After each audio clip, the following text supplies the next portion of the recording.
Simula na nga ng quarterfinal sa men's basketball sa Asian Games sa China kung saan makakalaban nga ng Gilas Pilipinas ang Iran. Wala man nga si Haddadi sa lineup ng Iran ay malakas pa rin ang kupunan na ito.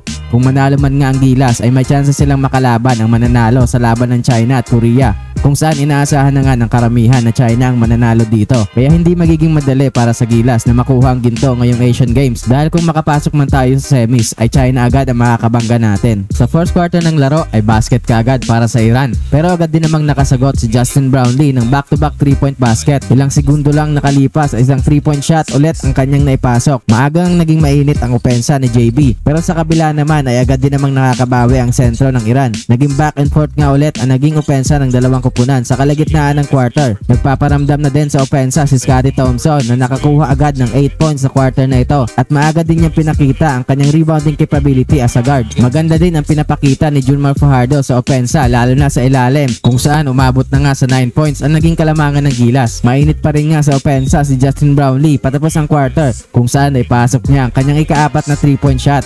Natapos ang first quarter sa score na 28-22, 6-point lead para sa Gilas. Sa second quarter ng laro ay palitan agad ng basket ang dalawang kupunan. Good pass naman kay JB para kay Ange Kwame sa ilalim. Umabot na nga sa double digit ang kalamangan ng Gilas sa isang basket ni Kwame, pero agad din namang nakasagot ang Iran. Wide open 3-point shot naman para kay Scottie para ibalik sa 9 points ang lamang ng Gilas. Patapos ang quarter ay umabot na nga sa 12 points ang lamang ng Gilas. Natapos nga ang second quarter sa score na 48-36, lamang pa rin ang Gilas. Sa third quarter ng laro ay agad nakabasket si Brownlee, pero agad din namang nakasagot ang Iran ng isang 3-point basket. Naging mainit nga ulit ang naging opensa ni JB early in the quarter.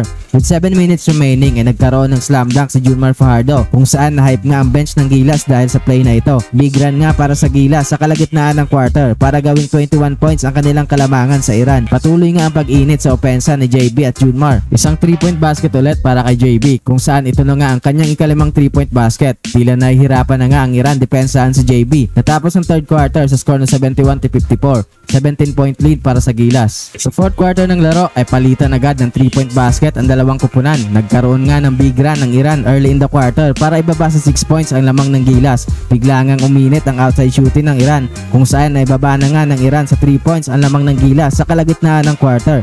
Nahihirapan na ngang makakuha ng puntos ang Gilas dahil maganda din ang pinapakitang depensa ng Iran. With 3 minutes remaining ay naibaba na sa dalawa ng Iran ang lamang ng Gilas. Under 2 minutes remaining ay nakuha na ng Iran ang kalamangan. Naging back and forth nga ang opensa ng dalawang kupunan sa mga hulong segundo ng laro. Isang clutch basket nga para kay JB para ibalik sa isang puntos ang lamang ng Gilas. Sa huli nga ay buti na lang nakasurvive ang Gilas kung saan pasok na nga sila sa semis.